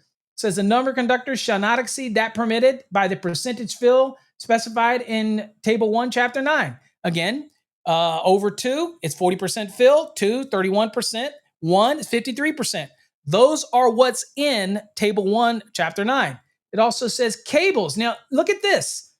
For everybody that says you can't run cables in a rigid or other wiring methods, raceway style, what does it say? It says cables shall be permitted to be installed where such use is not prohibited by the respective cable article. So if non-metallic sheath cable in 334 doesn't specifically prohibit it, then nothing says you can't, right? So just be aware that, as I said earlier, raceway fill may come into play if it's a complete run from box to box, cabinet to box. You put a cable in there, you're going to have to do a raceway fill calc, okay? If it's just a piece of raceway where the cable goes in it to protect it from physical damage, in Chapter 9, Table 1, Note 2 says that you can ignore that. It's just there for physical protection. Don't have to worry about it, okay? Important that you know all that. Now, it says the number of cables shall not exceed the allowable percentage fill as specified in Table 1, Chapter 9, okay? But then you have other allowances that you follow over in Chapter 9, Table 1 that you have to be aware of. You have a bunch of different notes, that type of thing. Let's see here. Where are we at? Okay, yeah, so this is just an example, and I'm showing you this because this is an example in Link that will show you how to do the calculation. It gives you another calculation. So this is just showing you how to do those calculations. So be aware. I have no idea what hashtag DUB means. All right, so there you go. So then now bins, how made? Again, this is what we saw earlier. That's going to tell you the number of bins has to be, the bending has to be done so that it does not change the interior diameter. If it changes it, causes it to squish out, probably not the case in rigid, but it's the same in EMT that if you were to bend it, try to field bend it, and it changes the ID in any direction, then you have damaged it. Okay, so that's important. That's why, as an inspector, I look at how you make those bends.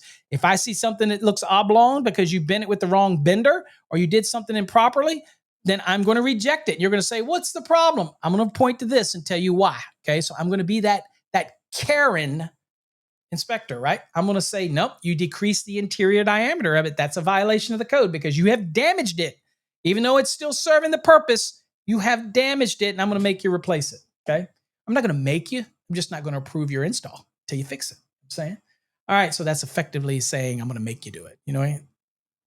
Oh, it's like when. There you go. All right, so here it says the eraser, and here's that reference we saw that sent us to Chapter 9, Table 2.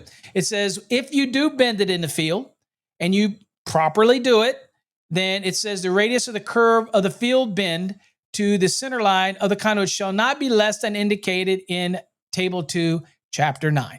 Okay, and of course we know that's the table that we looked at earlier. Okay, here is number of bends, again 360, and you've heard me talk about this. If I have a run between a panel and a box or box to box and I have more than 360 degrees worth of bends, somebody comes in cleverly and says, let's just put a little box in there. We're not going to use the box, we're just putting it in there to meet the bending rules. So we're not exceeding 360 degrees between pull point. Did you know that box to get put in there still has to be sized as if you were using it as a pull box? So you still have to meet the requirements of 314.28 if you're dealing with 4 gauge and larger conductors in a pull box. You still have to size it. So straight is 8 or angles are 6 times the largest raceway coming in. You still have to do all that. Right? And we have videos on that over on Fast Trax Tube if you don't understand how to do pull box calculations or whatnot, so you can be an expert at it. But again, follow all of those rules. Remember, even if you put the box in there to meet one code rule, you now introduce another code rule that you have to meet. Okay. All right. Next, reaming and threading. It says all cut ends shall be reamed and otherwise finished to remove rough edges. Okay, that's field cut. Obviously, if they come from the manufacturer, they're already cut. And a lot of times they'll come with a little protective thing, the bushing that goes over it. Okay. It says where conduit is threaded in the field, a standard cutting die with a 1 in 16, which is basically a 3/4 of an inch per foot taper. Okay, shall be used. That allows it. Okay, so when we see hubs, and this is one big thing that we talk about when you think about the hubs. Hubs are designed, for example, with a hub on the top of a meter. It's designed to meet the taper so that when the raceway screws down into it, it forms a seal. The problem is a lot of connectors with PVC and stuff like that that you buy aren't tapered. They're straight. And so they don't fit into the actual fitting properly, and they can allow moisture to get into. Okay. So keep that in mind, right? That not all connectors are tapered. But when it comes to threading of the raceways into like hubs on the top of meters or the hubs that you buy, they're going to match the taper because as it screws down into it, it's going to seal it and keep moisture out of it. Get what I'm saying?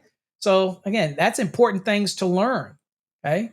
And it says that PVC coated RMCs shall be threaded in accordance with the manufacturer instructions to prevent damage to the exterior coating. Okay, so if you get something from a manufacturer, I think what is it, Rob Roy?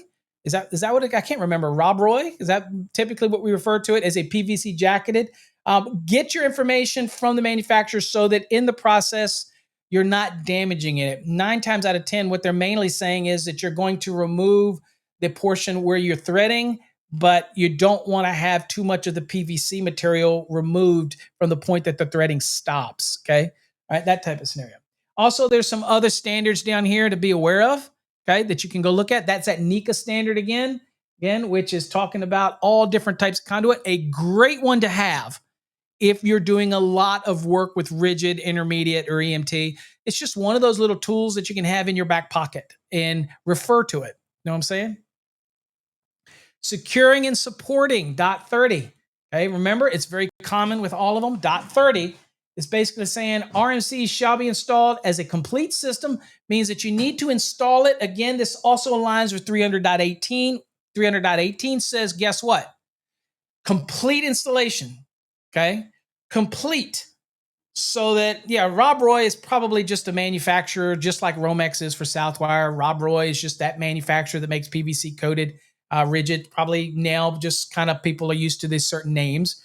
But anyway, it has to be a complete system. I see a lot of videos online where people are putting in one joint or one stick, 10-foot stick, pulling the conductors through it, then putting a coupling on it, and then pulling it through another piece and then putting it and twisting it on. That is not the way to do it. I know some of you do it. I know people do it in the pool industry and trenching. They do it all the time. Most commercial electricians don't do that. Most commercial electricians will put the raceways all in, right? And then pull their conductors in. And that's why 300.4G required the bushing or the insulated fitting, because it doesn't want you to damage it during the install. If you ever install it and you see all these little curlings of insulation around your install, then you have removed the insulation value off of that conductor and it reduces it. Okay, so again, got to put those insulated fittings on there, 300.4G if it's 4 gauge and larger insulated conductors. But when it comes to putting them in the raceways, one of the things we have to remember, it's a complete system. Before you put the conductors in it, complete it, put the fittings on it, everything's done, and then pull your conductors in it. I get it. I'm not here to be that Debbie Downer. I'm not here to be that womp, womp, womp. I'm just saying that's what the code says. Whether you follow it or not, it's irrelevant to me. I'm just giving you the insight. All right, so that's what 300.18 is talking about. Complete run. Thanks, Nick. I appreciate it.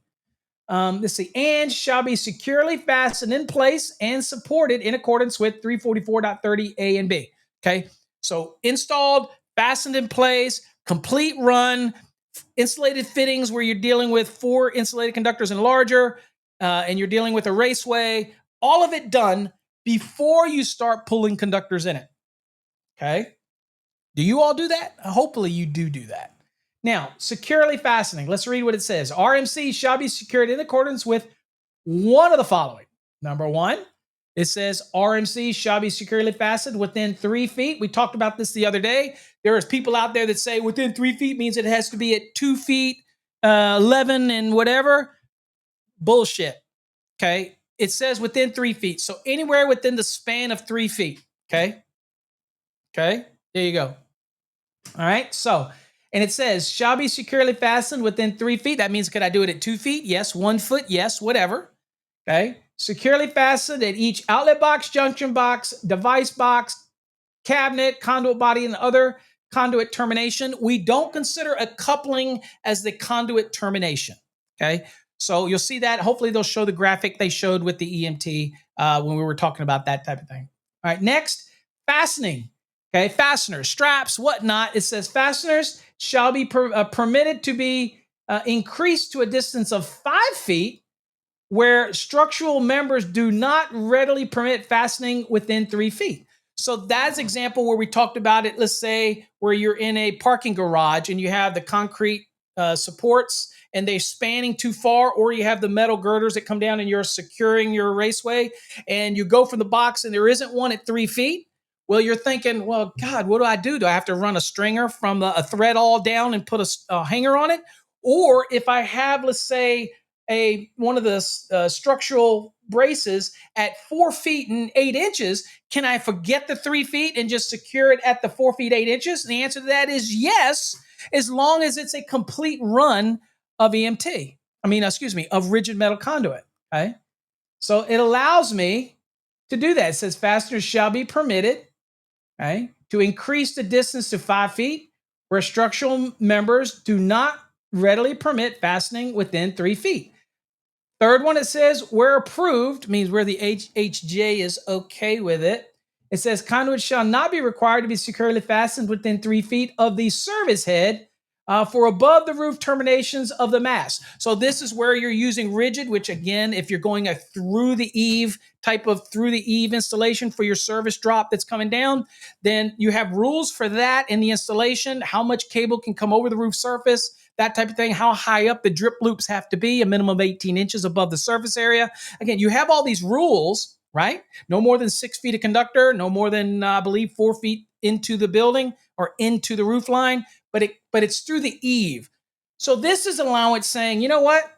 I get it. You got to go up a little higher. There is no practical way to put a securement there, a fastener there. So with the approval of the AHJ, in conjunction with your local utility, basically making sure you get all your clearances, then again, this is an allowance to say, okay, the AHJ can say that's fine. Doesn't have to be within 3 feet, okay? And also you have a new exception that was added here. You see it's in tan, right? Okay. Trapeze, again, once it goes up, if you're talking about trapeze.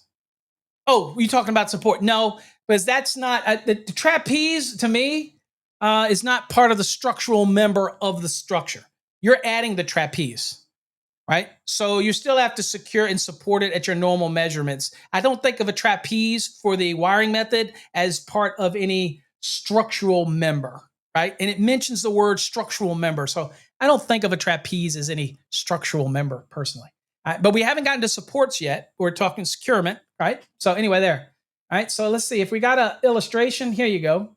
So looks what we got here. So this is just like the other one we saw for EMT. So here's within 3 feet. You notice it's right at 3 feet. It's not me, guys out there, those educators that say, oh no, it's got to be less than 3. Dude, wake up. 3 feet or less. We're not making this overcomplicated. They show it here. NFPA even shows it. You're welcome, Elwood. Elwood, I haven't seen you in a while. Woo, woo, woo, woo. Thanks Big for joining dog. us. So right here, 3 feet. And then you see here, it goes up to the next support up to 10 feet, right? Right there. Perfectly fine. You see the measurement here. Okay. There you go.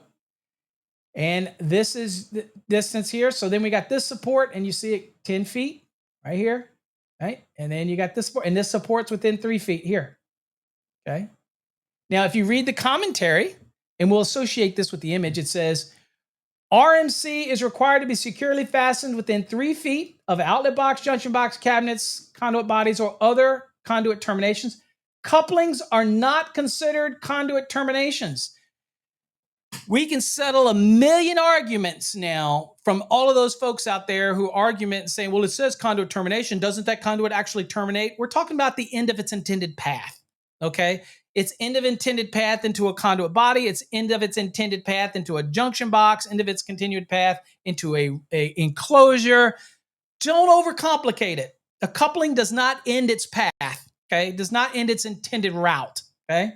So it says, however, where structural support members do not permit fastening within 3 feet, secured fastening can be located up to 5 feet away. In addition, RMC is required to be supported at least every 10 foot unless permitted otherwise. Okay. Now I don't have the support. We don't have any other picture. So this is basically my key thing that I want you to take away here is you notice this is a 10-foot stick, and then it has the coupling. So here it's showing you the lay of the length of the run. So this looks like this is a 30-foot run, right? So I have 3 10-foot sticks, and I have a coupling connecting them. And basically you're seeing that this is within 3, then I go up to 10, and I go up to 10, and then this one's got to be within 3. So you notice that I have here, this one right here. So your numbers may not always work out where it's perfect. 3 feet, 10, 10, 10, and the last one's 3. But you still have to have it within 3. But you also still have to maintain the fact that you have to have the supports within 10. Okay? And that's what we got in this illustration. Okay? So I'm okay on this end. I'm complied on this end, and then I am okay. I'm 10 feet between supports, and I'm good. Okay. And then obviously between here and the support is fine as well. So that covers all of that. Now, can you put more than that? Absolutely. Can you overkill it? And a lot of people do. Absolutely. Totally up to you. If you want to put more in, this is a minimum. A lot of people say, well, I don't do the minimum. I go above. Well, I would still do the minimum, because I can guarantee you my price didn't account for all those extra straps that were unnecessary and the labor to put them in. But you do you. Nothing says that you can't go above it. That doesn't make you a better electrician, right? That just means that you're somebody that wants to go over and above a minimum, and that's perfectly fine. The only caution I'll tell you is, does your customer know that? Because that's whether you're charging more because you go above the minimum, that's between you and your customer, not the NEC. Okay, that type of thing. And could you have a local jurisdiction that modifies something? Yes, but they can't modify it less, okay? Less than what the minimum safety standard is. Can they be more restrictive? Yes. Can they be less restrictive? No. Okay, so if you do get a jurisdiction that is less restrictive, it usually means they're a couple cycles behind the code and they don't know any better. And so it's your job to educate that inspector and do it tactfully. Don't have to be a butthole. Yours may keep your you put enough straps on it that even if the building supports would have a problem, that your raceway systems would literally hold the building up. That's okay too. All right, so what about supporting? So that was securing, which is again going to be tandem with supporting, but we have our supporting requirements. So what's the supporting requirements? It says RMC shall be supported in accordance with one of the following, not all. One of the following. Number 1, conduit shall be supported at intervals not exceeding 10 feet. Okay, so let me tell you real quick. I'll refer to this. If you're meeting these support requirement, these securement requirements, you're also meeting the support requirements. Okay, because if you're required up here to be securely fastened, okay, securely fastened within 3 feet, that's a fastening. So these are the fastening, right? The fasteners. These are the supports, but they are also fastening. But what's interesting is this rule right here was only talking about what? Fastening within 3 feet, okay? Or then you go to 5 feet. It wasn't talking about the span. So even though this is the fastening, that is within 3 feet, the supporting also can serve as a fastening roll, but that's for the span. Once you get outside of the 3 feet of each end of where it terminates, then it's not only supporting it, but it's also securing it as well. That type of thing. Right? So we're dealing with the support, and it says conduit shall be supported and not exceeded 10 feet. So if you follow the 3 feet in, and then you make sure you have a strap or whatever type fastener, 2-hole, 1-hole, doesn't matter, as long as it's for use with EMT or rigid or whatever you're using. Make sure you secure it that way, and you're going to be fine. Now, it also says the distance between supports. Okay, so this is the first one. Okay, conduit. Remember, it says with one of the following. So the first one says conduit shall be supported at intervals not exceeding 10 feet. Okay, first one. Next one says the distance between supports for straight runs of conduit shall be permitted. So this is a permitted statement. Okay, so this one is shall be supported. This is a mandatory. Mandatory. This one says shall be permitted in accordance with table 344.30b, provided the conduit is made up with threaded couplings and supports that prevent transmission of stresses to terminations where conduit is deflecting between supports, offsets or changes or bends. Okay, so here you see this nifty little table. And let's just go down 3 and larger right here. The maximum support between raceways. This allows 20 feet, okay? Between the maximum distance between rigid metal conduit supports, okay? So remember what it says. This right here shall be supported intervals not exceeding 10 feet. But then you have allowances down here only for the straight applications. And as long as you meet the caveats here, 9 times out of 10, the raceways that are put up by most of the electricians out there are going to not even read this application, and they're not going to be looking at that where there's transitions. They're going to be looking at and say, look, I want to have a securement on there and a support mechanism every 10 feet. That's typically what we see. Now, here it says exposed vertical risers, okay? Not horizontal, vertical, okay? It says from industrial machinery or fixed equipment. So this is where you may drop from a tray or drop from a ceiling system like the I-beams or whatnot, and you're dropping down to a piece of equipment. Well, it says, well, how am I going to secure anything or how am I going to support anything when I drop down to this equipment that's coming from a ceiling? Maybe I have a 20-foot ceiling. I need to get from point A to point B. Okay. Well, it says, all right, look, if it's in a exposed vertical riser application and you're dealing with fixed electrical equipment, or industrial machinery, it says it shall be permitted to be supported at intervals not exceeding 20 feet if the conduit is made up with threaded couplings, and I would assume it is as it's coming down. It says the conduit is supported and securely fastened at the top and the bottom of the riser, and no other means of intermediate support is readily available. So basically it's dropping from the ceiling down to your motor or a piece of equipment, and there's no other way to give us support than as long as it's rigid, as long as it's wrench tight, as long as they're using the couplings that are listed for it, then it's okay as long as it's secured at the top and it's secured at the piece of equipment at the bottom. It's not going anywhere. Okay. So that's an acceptable allowance. And then it says horizontal runs. Okay. It says horizontal runs of RMC supported by openings through framing members. Okay, so if it's running through framing members that are actually going to do the supporting of it because it's running through these framing members, it says as long as it's running through framing members at intervals that not exceeding 10 feet, which was what? The minimum.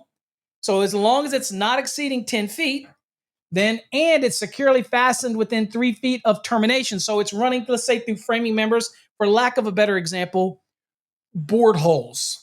It's running through, you're in Chicago, right? You're running this rigid for whatever reason. I don't know why you would use rigid for that, but you're running it through these board holes. You're running it through the framing member. You're okay. It's considered supporting as long as those framing members don't span more than 10 feet. And as long as when you get to the end of that horizontal span, if you're going into a box, you have to make sure that that RMC is secured and supported within 3 feet. If that is done, then it's considered supported as it runs through the framing members. Kind of like non-metallic sheath cable is also considered secure and supported as it's running through framing members, okay? As long as you're not exceeding 4.5 feet. The moment that you come out of that framing member and turn horizontal or vertical and run, I said vertical, excuse me. As long as you come and do vertical and run it parallel to the framing member, that's when the rules change. Then you get back to the securing every 4.5 feet, for example, for non-metallic sheath cable. So you kind of see the dynamics that are involved there. All right, so that's what that is.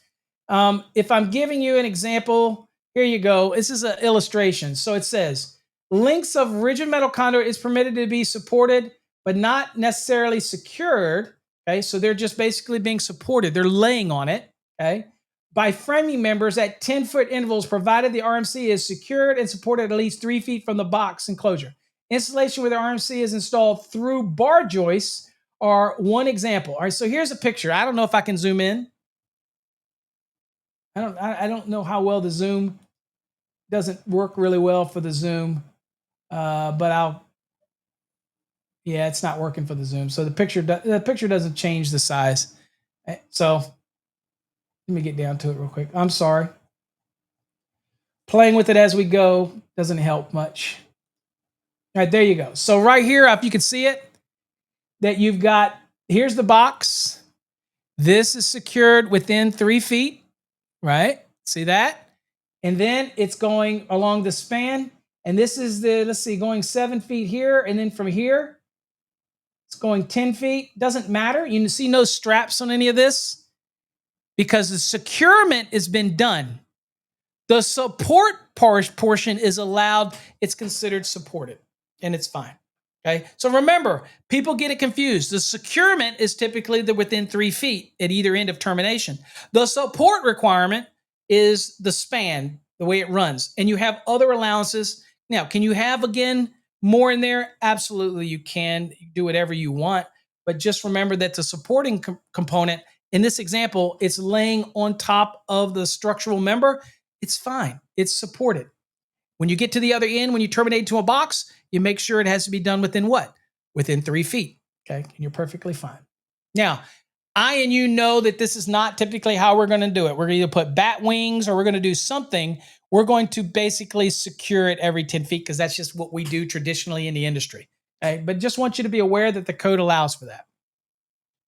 All right. 344.42 couplings and connectors. So you have rigid, you have threadless. Okay, so threadless couplings and connectors used with conduit shall be made tight. It says, where buried in masonry or concrete, they shall be concrete type.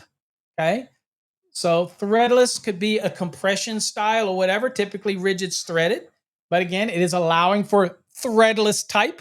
Okay, and it says, where installed in wet locations, they shall comply with 314.15, which is also talking about installing it into enclosures above live parts and sealing it and making sure that it does not cause an issue, that type of thing. So that's what 314.15 says. If it's a wet location and you're entering an enclosure, for example, hey, by the way, go and make sure you follow all these rules. Also, it's a reminder that if you're in a wet location, you can't use things like, you have to make sure that the fittings itself are rated for the environment that you're going to be using them in. By the way, a coupling that threads onto rigid is perfectly fine in a wet location. Okay. But that is not threadless, by the way. Okay. We're talking about threadless, like a compression or something like that. I very rarely have I ever seen personally threadless applications for rigid metal conduit. Not saying they're not out there. I personally, everything that I've ever worked with is threaded. Okay. Says threadless couplings and connectors shall not be used on threaded conduit ends unless listed for the purpose. Seems like a no-brainer to me, but here you go. So this is these are by Eaton. So this is designed for rigid and it's a set screw. So there you go. But it is not threaded. It's not threaded entry. So you can use it. But here's what it says. It says, in general, threadless fittings are not intended for use over threads. Well, that's a no-brainer, right? You're not going to take, because you look around and you go, hey, nobody's looking.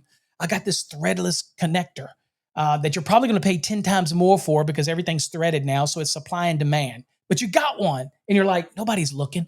I'll take this threaded one and put it in there and then set the set screw. That is wrong. One, because obviously you're taking threaded and putting into one. It may or may not fit, but you're putting it down into it and hitting a set screw onto the threads. It's going to push it and it allows moisture to get in anyway. So that defeats the entire purpose, because we both learned today that the rigid, when you do thread it, it has to be a tapered 3/4 per inch. So at the end of the day, bad install. So, but they do make threadedless ones. Okay. And you cannot install them over the threads. So it has to be an installation where you have rigid with no threads on it, that type of thing. Because the fitting will not seat properly, the threading end of the conduit should be cut off and the conduit reamed thoroughly, obviously reaming, that type of thing. Now, below is a 3-piece threaded coupling, okay, which is used to join 2 lengths of conduit, where turning either length is impossible. Okay, so this is like a union, by the way. So in other words, the way it's designed, you got to put it in, but you can basically use the union to tighten it up. Okay, probably paying a fortune for those, just saying. Such as underground or in concrete slabs construction. Another fitting, other fitting for joining conduit is a bolted split coupling. Okay, I don't see a picture of any of that type of stuff here. Point of the matter is, typically rigid is threaded. You can buy threadless. You can't use threaded rigid into a threadless. That's a no-brainer. Duh, right? But yeah, you could have, Jason sees a split. You could have a situation where you need to use a split threaded for an application where something is damaged. And again, these manufacturers are extremely creative and they get their products evaluated. Obviously, any of those type of fittings have got to be listed for use with that wiring method. So again, reaching out to your manufacturer, you'd be surprised at the options they may be able to give you.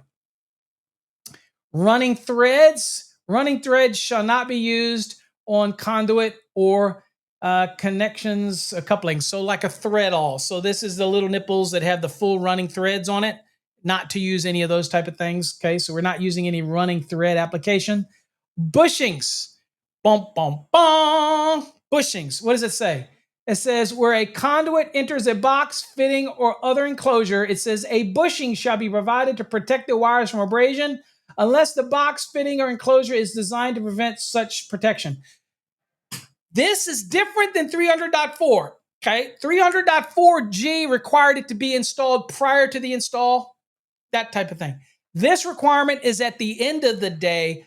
When the installation is done, there has to be a bushing on it. Notice here, it does not say what size, not size specific, whereas 300.4G is size specific. It's 4 gauge and larger, okay? And that is prior to the install. In this scenario, so many people get confused. This is another bushing requirement. This is not just prior to the install. This is applied on all applications. So this bushing, which doesn't specify that it has to be prior, okay? But it says that it has to have bushings on all entry, unless, of course, there's something that makes it irrelevant due to the connector or whatever it is. So in this scenario right here, what does it say?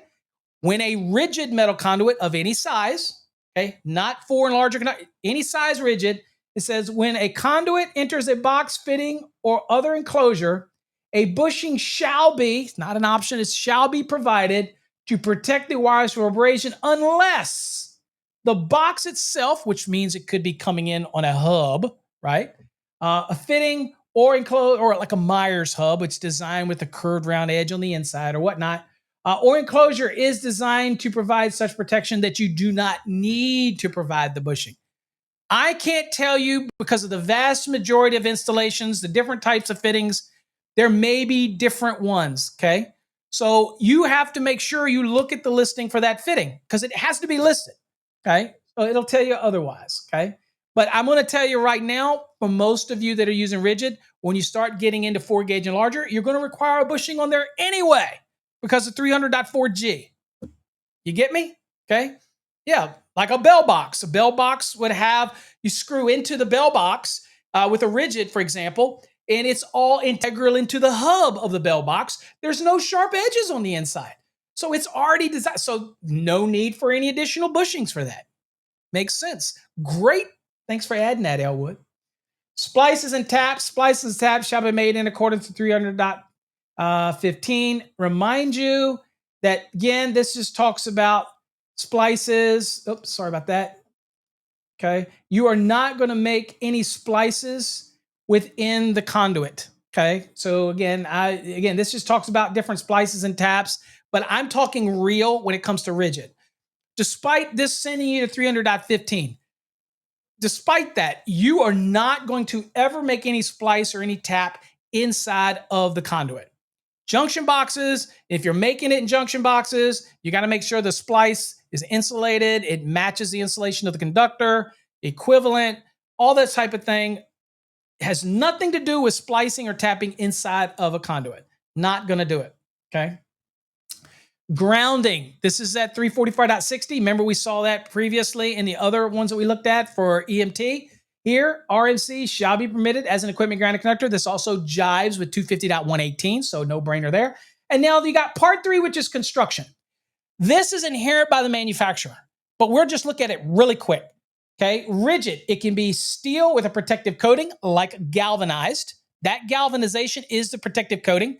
So the same way with EMT, people go, well, I need it to be protected for putting it in the earth. Can you put EMT in the earth? If it's galvanized, yes. What's the protective coating? Galvanized zinc. That is the protection. That's the process. It may not qualify for a severe corrosive environment. You need to contact the manufacturer. But people say, I would never put EMT in the earth. Why? Well, because it would rot. Yeah, we'll be long dead. You know, well, I've seen it rot.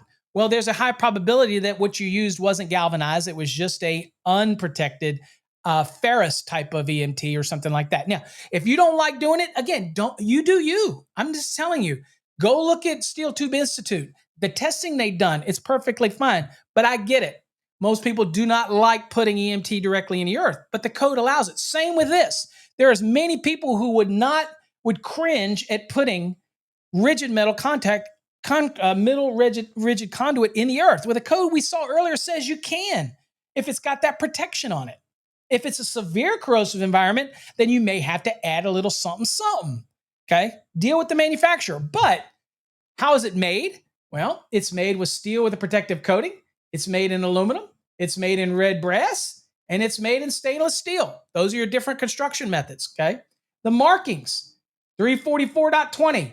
Each length shall be clearly and durably identified in every 10-foot stick. Whether they put a label on it, they stamp it, which is basically embossed into the actual material. However they do it, the manufacturer will cover that, and it's all followed by their actual UL ANSI standard for construction. For example, with us in wiring cable, we have some allowances where we put it on the sheathing, some allowances where we actually put it on the conductor. Like non-metallic sheet cable, we don't have to put it on the conductor. We put it on the actual sheathing. Things like that. Tray cable, we typically put it on the actual sheathing. Different allowances in the code. Well, it's the same thing for rigid metal conduit. And so as long as they follow their requirements, and again, the things that they have to put on there are all in accordance, and y'all can't see it because this is not letting me scroll down that far to show it. So again, I don't know how I get it down that far so you can see this last one. So I'm going to alter this while I'm in the field, while I'm here with you folks, because I want you to see the last one. Just to show you, because I love you folks. So I want you to see how we do it. Okay. That's how I roll. So there you go on the screen. You see 344.120. That's the last one. Each link shall be durably and legibly marked on the actual stick or joint or whatever you call it. And for non-ferrous conduits of corrosion resistant material shall be suitably marked. So if I have non-ferrous conduits of corrosion resistant material, then they have to be marked and have to have the suitable markings that identify it as such, so you can make your selection depending on the environment that you're installing it into. Okay. All right. That is that. I don't know what happened to that. Hit the wrong button. All right. So folks, I appreciate it. Sorry we went longer than normal today. But thank you all for joining. Hopefully you got something out of it. If you didn't, I'm sorry. I apologize if you didn't. But if you did, but at the end of the day, oh, was that your respin, David? I'm sorry. All right, David. I'm sorry about that. All right, David, you're in the drawing for the ohms wheel. That wasn't you, Battle. I'm sorry. I wasn't paying attention. So yes, so David, you're in the ohms wheel drawing coin. That is, where are they at? Kind of look like these. Kind of look like these coins here. Okay, you're in the drawing for that. Sorry, Jonathan. I thought that was you. Sorry about that. Okay. All right, folks, I appreciate it. Thanks for joining me here on the coffee hour, or hours, plural, today. I skipped my lunch today. Oh, well. Take care. God bless, and we'll catch you on Monday. Have a great weekend. We'll see you on Monday, where we will do another wiring method till we finish these wiring methods out. Put your questions together, and we will talk about them. Till next time, stay safe. God bless. Peace.